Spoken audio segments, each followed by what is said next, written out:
Hi, Maria. So this is Nadia from Global Admissions. I'm currently the student recruitment manager here. So our platform is basically recruiting international students to study overseas, and we're here with you, and we're excited to hear your stories of studying in the Netherlands. So first of all, can you maybe introduce yourself, like where you come from, and also where you're studying right now? Yes, I am Maria. I am 25 years old and I come from Spain. I did my bachelor in English studies and I chose Leiden University in the Netherlands to do my master. I'm currently finishing my master in linguistics. Oh, that's awesome. So why did you choose to study in the Netherlands, and maybe why don't you continue your studies back in Spain or in other countries? Well, there were a couple of reasons. Mainly, I went abroad for a year during my bachelor and I went to Norway and I met a lot of people from the Netherlands, including my boyfriend. And I just fell in love with their culture and the way they were. And I had been in the country once. And then between choosing the master and finishing my bachelor, I came to the Netherlands again. And I saw two very different perspectives. One was the perspective from Amsterdam, so a big city. And then the other one was the perspective from the East, which is way more like calm life and more like Yeah. farmers. I fell in love with it. And also in my country, it was really difficult to follow a master in linguistics and I had to do it in a big city or in a private university. So I thought, okay, if I'm going to do it in a big city or a private one, I'd rather just do it abroad and get some other experience. Mm-hmm. All right. So I ended So up here. when did you first came to Netherlands for your study? On like in August 2021. Okay, so that was still during COVID time, right? Yes, yes, Yeah. it was. So how was your first experience studying in the Netherlands? I know you've probably traveled to Netherlands before, like what you mentioned, but Yeah. how is it to actually live there in the Netherlands? It is completely different, actually. And at first, it was a big shock for me because I came from a full year of online classes in Spain. And when I arrived here, everything was face to face. So Okay. it was a really big shock. And no one wore masks. So I was like, where am I? Quite an experience. And also the country here, the culture, the people. When you meet people from the Netherlands abroad, or when you meet like bachelor students, it's completely different than when you start a master. And it's for me, it has been a little bit more difficult to make friends and get used to the way the things are here. But in the end, I kind of just rolled with it. And because I wasn't alone here, it was also not that difficult. But it's still, they can be a little bit, the experience for me was a little bit tricky. It was a new system. Mostly, like my master is full of international students. Yeah. So it is also nice in that sense because everyone is experiencing kind of the same. Well, at the same time, if you plan to stay here after your studies, you kind of want to meet Dutch people, and that is a little bit, well, difficult. Okay. Let's say like that. Where were like all of your friends came from? Are they like from other European countries mostly, or from Asia, or from other countries? There is a huge variety. For linguistics, I mostly not people from other European countries, but I've seen many people from Asia, from Arabic countries. So it's a quite international country in terms of studying.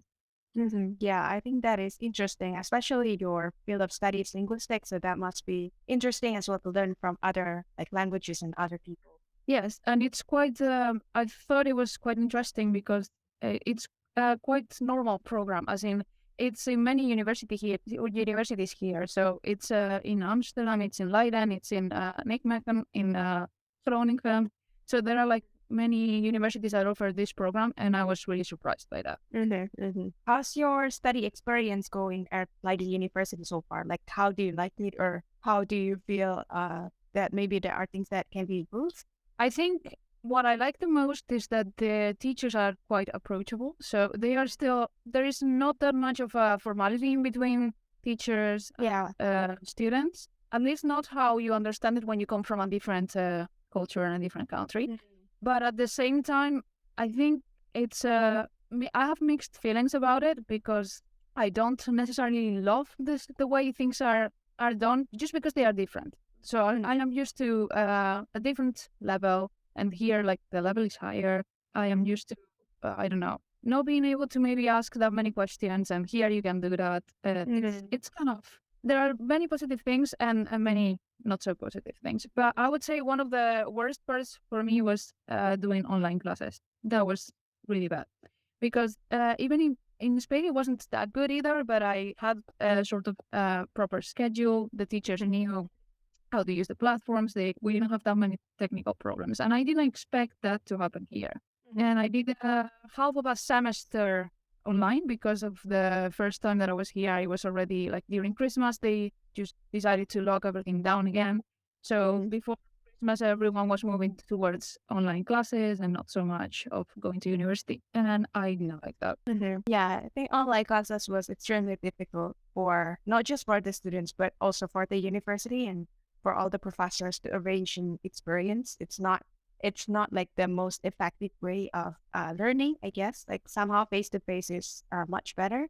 You can absorb many things, you can experience it more. Yeah, and also I think none of the teachers, even though it wasn't the first time that they were doing online classes, none of the teachers were competent. Like they didn't have the experience enough with online tools to be able to solve certain problems that they encounter while just doing the video conferences. For me, that was bad because I thought, okay, it's not the first time that you're doing this, and it's not the first time that you're using this platform. So why does this keep happening? So it was. Yeah. How is it different than studying in Spain? Like, is there any major like cultural differences or major like education system differences? For me, it was that in Spain, it was mostly exam based. And the master I chose, maybe, I don't know about other programs, maybe in other programs is different. But here they give more value to papers. Okay. So for me, I came from a background that hadn't practiced that much of writing in terms of academic writing. I had done some things, but I didn't have the level Yeah. when I arrived. And I am still working on that. I still haven't achieved the level I want to have. But that was a really big shock. And I had a few problems with my writing style. But I also consider it a learning process because I think if I had stayed in Spain, I wouldn't have improved that much in that sense. So, but that was quite big. And also the way the subjects are structured, for example, in Spain, you usually have semesters and then you have one subject for the whole semester. But here you divide the year in 4 quarters. So you can either have subjects that are a semester or subjects that are a quarter of a semester. Okay. Which honestly, for me, it's not the best because that means that the amount of information that you get and the way you're evaluated is instead of in 12 weeks, in 6 weeks. But in terms of the amount that you have to read or the amount that you have to study, it's not that different when you do 12 weeks or 6 weeks. So it's just 12 weeks compressed in 6 weeks, which is a lot of work to do. Yeah, there must be more. Like you have to do extra work as well to also be able to keep up, right? Yes. So you have to be faster with your readings. You have to be faster with your homework because you also have small assignments here and there. That's right. All right. So you have been to Norway before for a year, and then you've been in Netherlands. So after all of these studying abroad experiences, what do you think are the benefits of studying abroad? I think for me, it was like the first time I did it, it was amazing because I got to meet people from all over the world. And I came from a university in Spain that is not that international. We do get some internationals, but it's not that usual. So suddenly just going to university and finding yourself living in a dorm with 30, or in my case, it was 39 more other people from the Netherlands, from Italy, from Germany, from Japan, from China, it was like, wow, where am I? And you get to meet a lot of people. You make a lot of friends. In my case, I made deep connections, or deep enough that I still keep in contact with, which was really nice. And it broadens your mind. Yeah. It makes you question things that you thought that were right or wrong, and why they are right or wrong. You also get to hear experiences from different people, different cultures, different religions, and then you start thinking differently afterwards. And now that was mostly for Norway. It was more like an adventure, just an experiment. And after that, I thought, okay, I can live abroad. I had always thought that I could. And after that, I thought, yeah, I want to. This time, it's more like I have better opportunities here in terms of studies or work. So in like this time I take it differently because it's not like an experiment for me. It's more like a future plan. Yeah. That's why I am also trying to immerse more myself more in the culture, and that's why I'm also trying to, instead of relate to internationals, I'm trying to meet people from here, people who are most likely going to stay in the region or in the area. Yeah. That I am. Instead of just studying here, because when you finish your studies, if you go back to your country, then for me it's okay. I rather just meet someone that is staying and that I can have a long friendship with. So yeah, but it still shocks me culturally speaking. It's for me was easy at the beginning, and it's not so easy now. Because the more I learn about the culture, the more differences I find. And for me, it's really surprising that we are so close in terms of geography, but we are so different. Yeah, exactly. And also, for me now, I'm trying to learn the language, and it makes me really happy to remember like the mental process of, oh, I made a new connection. I learned a new word because I started learning English when I was really young. So I don't remember that. And I find that a really big plus in this case. Mm-hmm. Yeah, just like what you say, it's really close in terms of geography, but then culturally and language wise, it is very different. How different it is actually in terms of the culture and the language even. Well, language for me, it's a mix and match because historically Spain and the Netherlands have some sort of relationship. It's also kind of similar to English in many cases. Yeah. So I don't have that much of a problem phonetically speaking. So like pronunciation, it's completely different. And I would say grammatically speaking, it's more like Spanish than English. So it's like a complex system. But that's not a bad thing for me. It's just I am getting used to it, and I try to use it as much as possible and speak it as much as possible.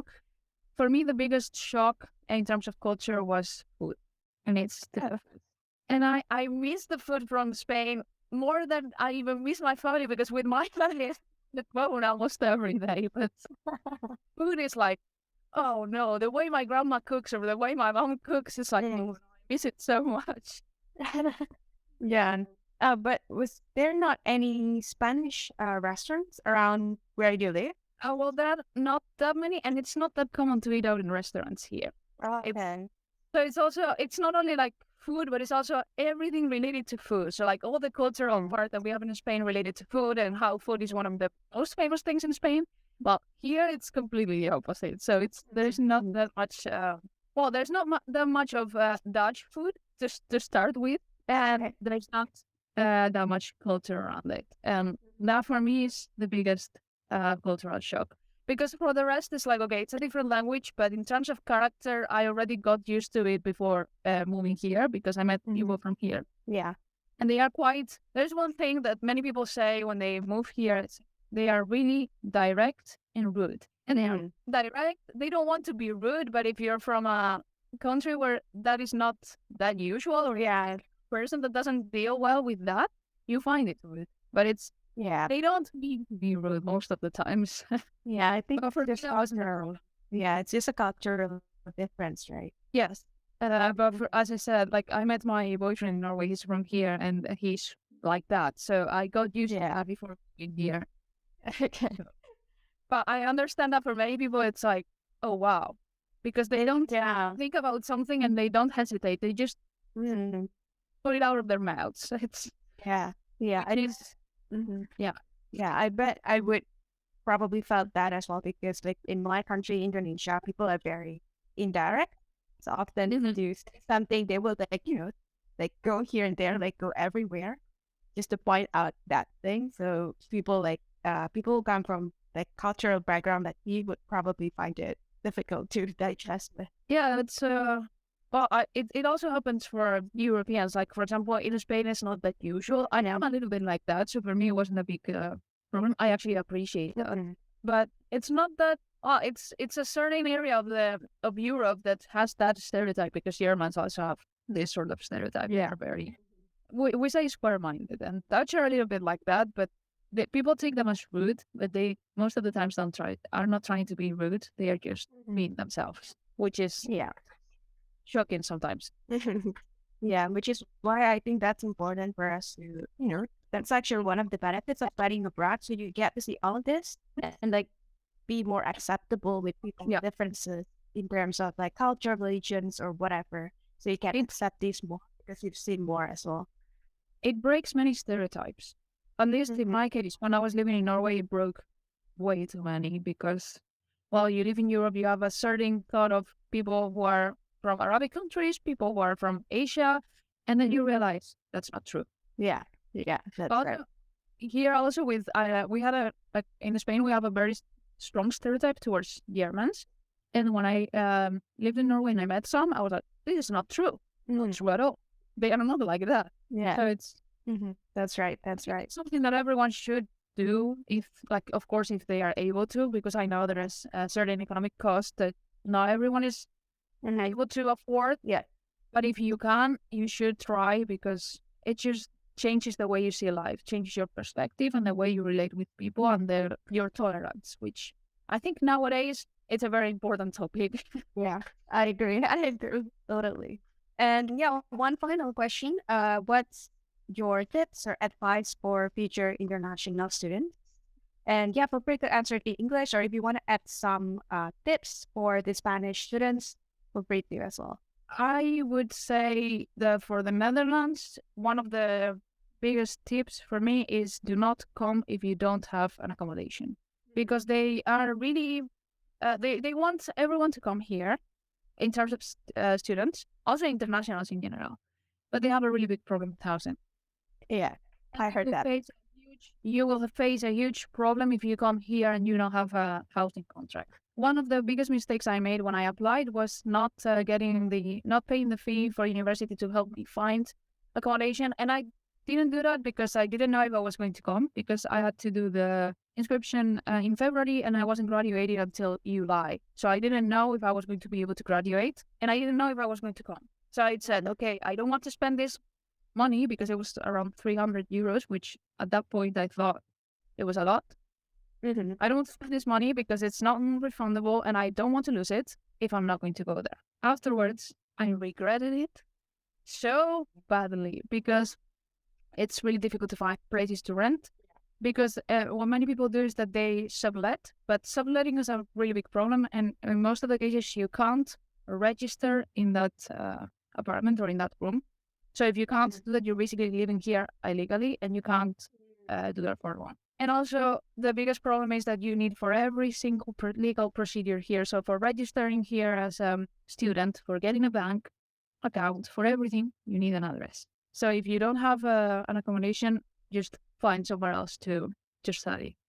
Don't come, because it's mainly, I heard last year they were already telling people that didn't have an accommodation, go back to your countries.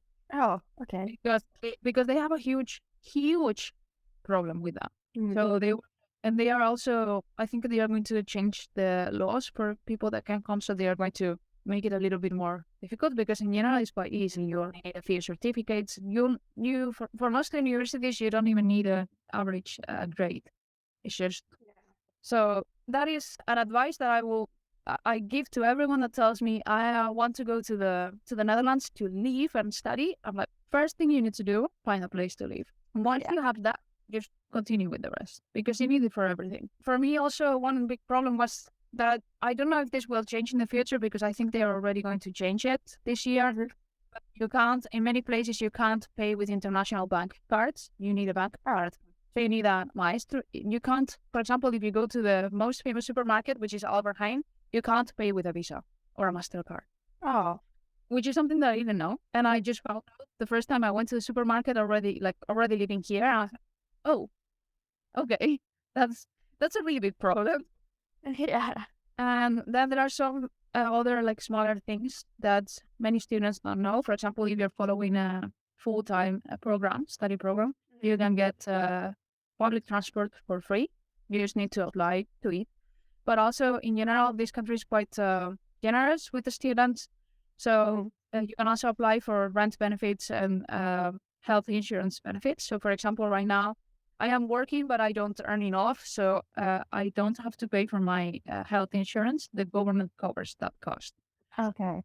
Which is quite, yeah. But that's something that if you come here as an international, you just don't think about it and directly pay for things. Yeah, for sure. And you speak to people that have been living here for longer, or people that are from here, and they're like, "Why are you doing that? I got my insurance for free, like for the last 5 years because I was a student." And you're, Mhm. "You can't do it? How?" So it's quite shocking. And finally, I would say try to learn the language, Mhm. because at first, if you come to a big city, you'll be like, okay, but everyone speaks English. Yeah.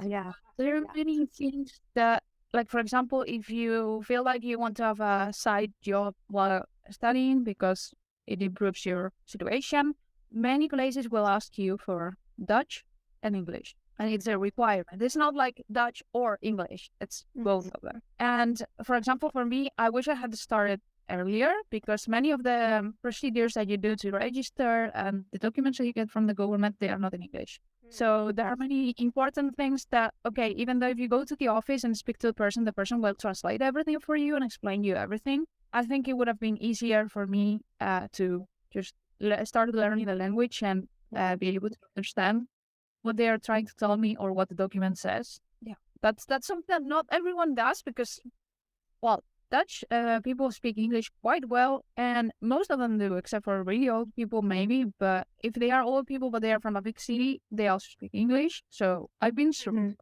really surprised in that sense, because in Spain we don't do that much. Like, Yeah. like youngsters also don't speak English that well, so it's quite surprising. But yeah, I think that's a mistake I did, and I am now trying to just do it right and change it. Um, yeah, I think that's all I would say actually. Mhm. Yeah, thank you so much, Maria. I think it's a very useful tips. And it is an insider's tips as well. I mean, if you don't experience it before, then you would not share these tips with international students, right? So it is a very valuable tips. So please make sure to have your housing beforehand. And I've heard about this problem. I know that I had a friend who had this problem before, and she was trying to book her housing even before she flew to Netherlands, because I think she wants to avoid this problem. And it's actually the best thing you can do, right? You just do it beforehand. Just Yeah, and better to be safe, right?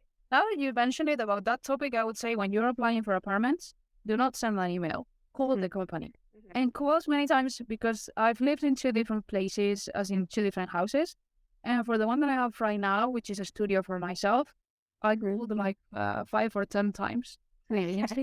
That's a lot. because the first time I didn't know this, but the second time when I did it, I was like, okay, I know this is going to be difficult. So the more insistent you are, the higher chances you have to get a viewing. And if Okay. you get a viewing and it's the place is okay, do not hesitate. Just send an email right afterwards or call right afterwards to say, hey, I want this place, because you Mhm. need to be number one here. There is no, I need to be fast. No. You need to be the fastest to be able to just get a house, Mhm. at least one that is not super expensive, Yeah. because it's not like there is that big of an offer and there are many students that are looking for a place. So Yeah. I heard that. And also the language as well. I think it's extremely important. Now that you're pointing it out, turns out it was, turns out it is extremely important, because I know some people were like, people in the Netherlands can speak English, so probably there wasn't any need for me to learn Dutch because I can get around with just English. But turns out you will have a lot more benefits if you can actually speak the language. And I think it's also it's going to be like a much better experience if you can speak the language as well. It will yeah, basically make your and experience easier. especially because here, like for example, if you get an internship while your studies Yeah. are going on, you have a really high chance of getting a job afterwards. So you have a really high chance of being able to stay. And if you're planning to stay for more than a year or two, or if you're doing your bachelor here and you end up with a good job offer and you consider staying, you will regret not trying to learn the language. Yeah. Yeah, definitely. Yeah.